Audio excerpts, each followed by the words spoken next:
Hello everyone, আসসালামু আলাইকুম। So আমি আজকে নীলক্ষেতে গিয়েছিলাম একটু কাজে। তো ওখান থেকে আমি কিছু বই কিনে আনছি, তো ভাবলাম এটা সবার সাথে একটু শেয়ার করি। এই বইগুলা খুবই অ্যাফোর্ডেবল, প্লাস কোয়ালিটিও ভালো। নর্মালি যখন আমি নীলক্ষেত থেকে বই কিনি, প্রায়ই আমি বই কিনি, বাট বইগুলা হচ্ছে একটু ইয়েলোইশ টাইপের কভার থাকে। বাট এই পৃষ্ঠাগুলা ক্যামেরাতে এখানে তেমন একটা বোঝা যাচ্ছে না, বাট এটা হচ্ছে একটু হোয়াইট টাইপেরই, ক্রিম কালারের বলা যায়।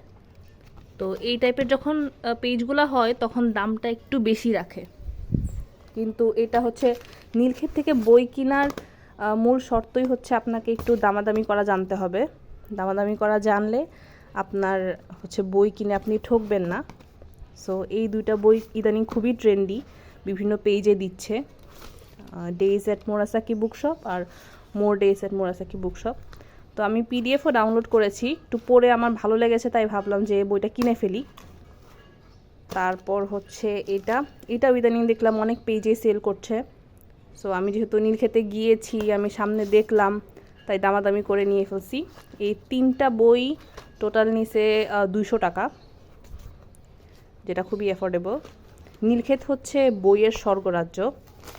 যারা বই পছন্দ করে তারা তো বেশিরভাগই, বিশেষ করে ঢাকায় যারা থাকে, ওদের জন্য নীলক্ষেত একটা চমৎকার জায়গা। আর এটা কিনেছি, এটাও একটু শেয়ার করি। এরকম একটা ডায়েরি আমি অনেকদিন ধরেই কিনবো করে ভাবছিলাম, পরে এটা পেয়ে গেছি। এটা প্রথমে হচ্ছে 250 টাকা চাচ্ছিল, বাট দামাদামি করে হচ্ছে আমি 200 দিয়ে নিছি। এটার এই রাবারটার জন্যই বেশি ভালো লাগে। প্লাস এটা হচ্ছে China product, but page quality খুবই ভালো আর অ্যাফোর্ডেবল আছে, এই জন্য ভাবলাম যে নিয়ে ফেলি। তো বইয়ের যদি রিভিউ চান তাহলে অবশ্যই কমেন্ট করে জানাবেন। আর আমিও চিন্তা করেছি সামনে হচ্ছে আমার আরও বইয়ের কালেকশন আছে, ওগুলো শেয়ার করব, এবং সামনে হচ্ছে বইগুলো পড়া শেষেও আমি রিভিউ দিব। আর কেউ যদি স্টোরিগুলোও জানতে চান তাহলে ওটাও আমি শর্ট করে একটা ভিডিও করব, যাতে সংক্ষেপে এক একটা বইয়ের স্টোরি জানা যায়। আবার নন ফিকশন টাইপের যে আছে ওগুলোও কী নিয়ে টপিক ওয়াইজ আমি, আপনারা যদি চান অবশ্যই জানাবেন, আমিও ট্রাই করব প্রত্যেকটার আবার আলাদা করে ভিডিও করার জন্য।